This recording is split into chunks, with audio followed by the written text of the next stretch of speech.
Catch a Break. I'm DJ and Dr. Shaw. We want to thank you all for listening to Can't Catch a Break once again. Appreciate you. Thank your family and friends and those that are listening to Can't Catch a Break. We really thank you. If you like the Polish POLL, you can. If you would like to subscribe, you can. Subscribe to subscribe to the podcast, you can. If you'd like to leave a voice message, you can. We just thank you. Tell us what you think. I'm always saying that. We just thank you. We're here to share with you the episodes that bring life issues home. We're here to share the knowledge that we have. We just thank you again. And we'll be doing videos coming soon. We'll be seeing videos coming. We'll be interviewing people. And we'll be doing videos. So look out, it's coming your way. We just thank you again. So we're not here to be critical or judge anyone. We're here to talk facts. And talk facts of life. All right, thank you all again. I appreciate you. On today's episode, question is, there was a question rose, about unbelief. Unbelief. I mean, really, unbelief has been one of those things where people really are going through. Some really they have issues with dealing with say if it's the truth, right? They have issues with dealing with the truth, right? And some would not like to stand up to their unbelief, right? Some don't want to step into unbelief. They don't want to acknowledge that. They don't want to admit to nothing, so they be in denial. Unbelief can stop you from reaching your potential. Unbelief, we see what happens with unbelief. Unbelief shorts people lifespan of doing things they could do. Okay. There's a difference between believing and unbelieving. Okay. Doubt is one of two. Doubts.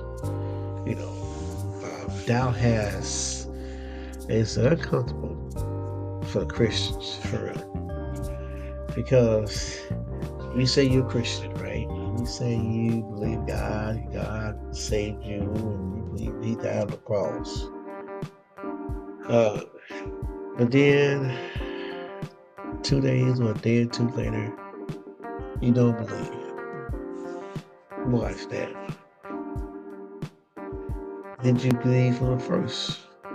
Did you believe that He died on the cross for your sins? Did you believe that? Or was you just doubt? I mean, it's something that's been frowned upon. Doubt. In many churches. But doubt shouldn't it shouldn't stop you.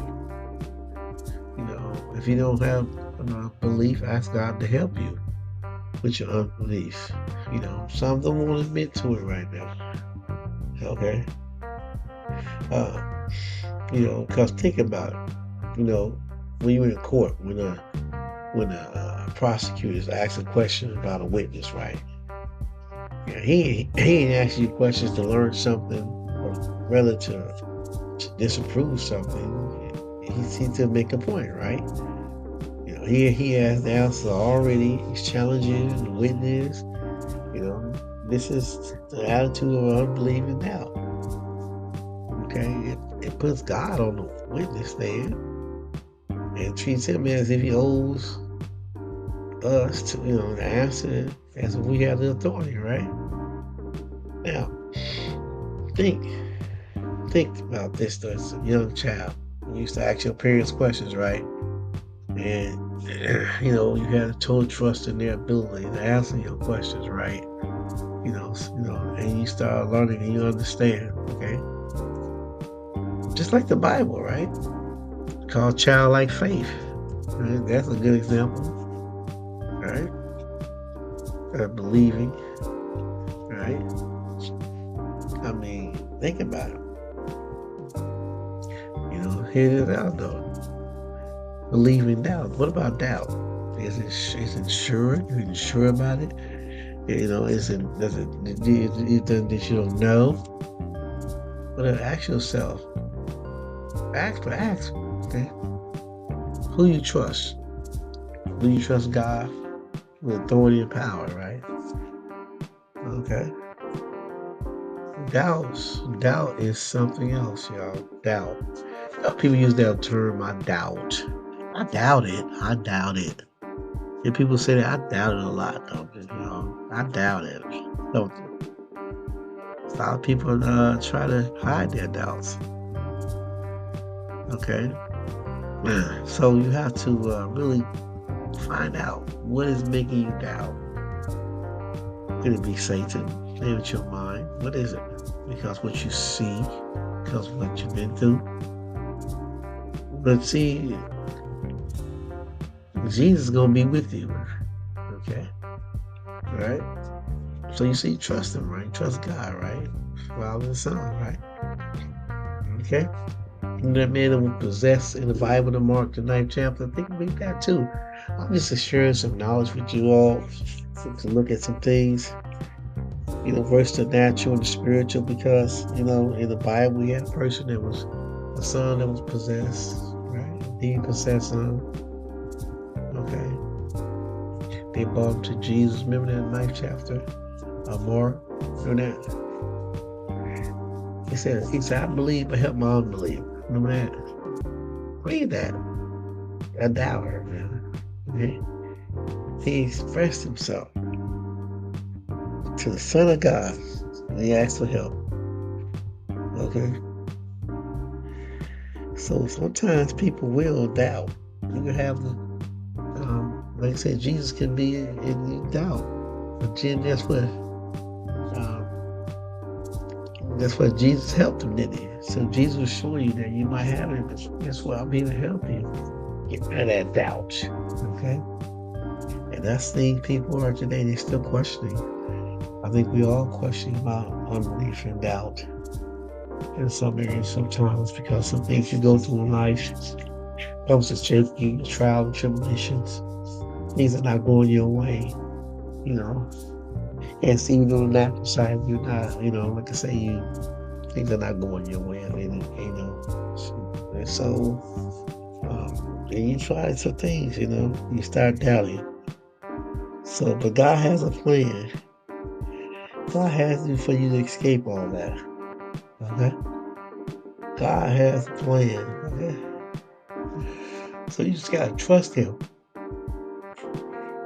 You have to trust God. Okay? Because unbelieving and disbelief is really serious. Okay? I mean, really, we look at it, right? Unbelief is something that's, you've already, can already say it. You just don't believe. You just don't believe. Okay, you don't believe God. Unbelief. It takes a form. It takes over some people.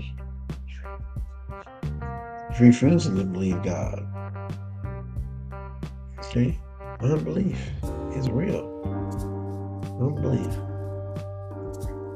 And see, on the Christian side, unbelief in John 3:18, it tells us about it.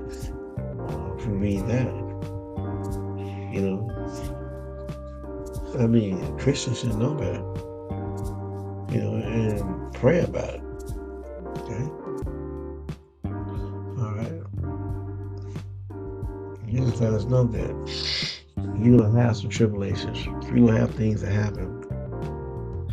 and unbelief, it's a lack of religious belief. It's the absence of faith. The absence of faith. Okay, that is what that means. Okay, you see how unbelief comes. Okay, I mean sometimes people have go through things. Okay, unbelief comes by that. Just not believing me. But you have to examine it. You have to study. You have to study. Because what it does, what unbelief do to you, okay, what it does do to you. Okay. Mark 6, what happens? Okay. If you read that, you see sometimes even some people in church something. I mean, really. I'll just think about that in Mark 6, how he was on, okay? What they do. Okay. In his own town. Okay? All right? Yeah. People were very full of unbelief. Mark 6 chapter. They knew who he was. Okay, the carpenter's son. The son of Mary. The son of Mary, the brother of James, Judas, and Simon. Okay, think about all that. Sometimes you around people one day. Unbelief, what it does. Okay, 11:25.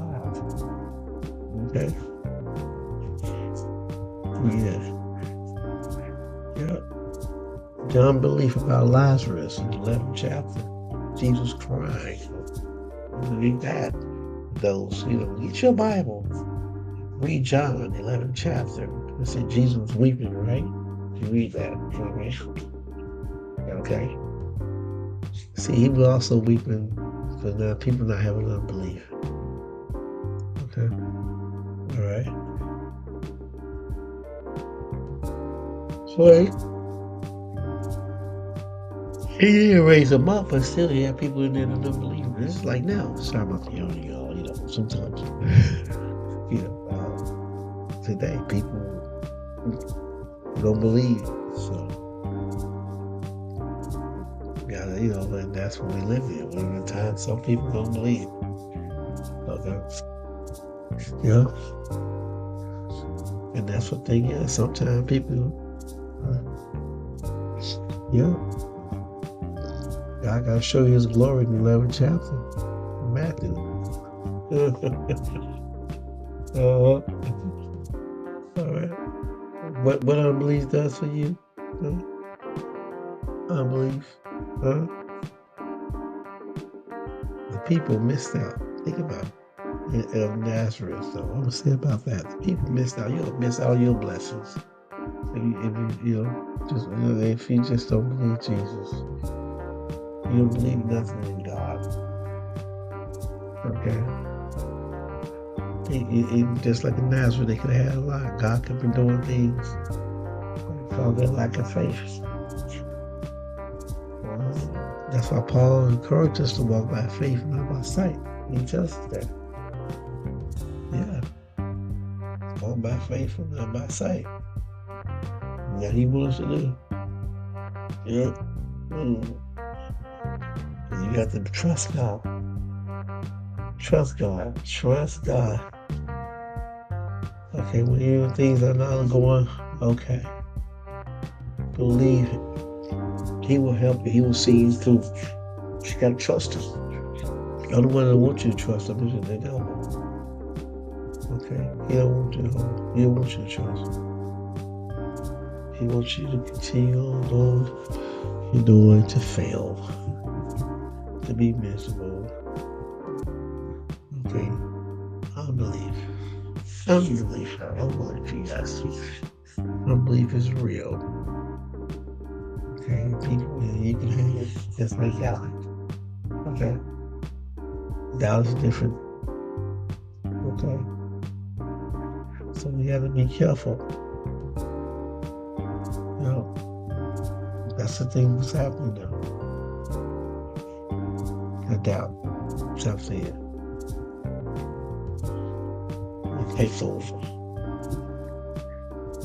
And then you start questioning God's character. That's what you start doing with unbelieving and doubt. You start questioning God's character. Yeah. Unbelief. Help my unbelief. Help my unbelief. Yeah. And that's what's going on. Y'all, some I'm not believing God. Some can't pray themselves. You know, the Bible tells us to pray for yourself if you're sick. Pray for yourself. Pray. We have to continue on praying. You got to stand on the word of God. That's what you have to do. You got to believe God's word and read it. Okay? You got to read that word. That is the Lord. You have to believe it. That is where we at right now. Because of the unbelief. Because the people are not believing in God. But you know what? I noticed that when we were going to some people call them, they get sick or they in dire need, they call on God. Lord help me, right? So I just want to share with y'all about unbelief. Unbelief it hurts people. It hurts us. So I want to thank you all for listening to Unbelief on this episode and doubt. So thank you all for listening to Can't Catch a Break. Go and subscribe to us. We'll be doing videos soon. Dr. Sharon Gize. We love you. You will see us on videos. Spread the word, spread the message that we're here to impact and share from our hearts the things that people need and we need as a whole to move on in life. We love you. Good night.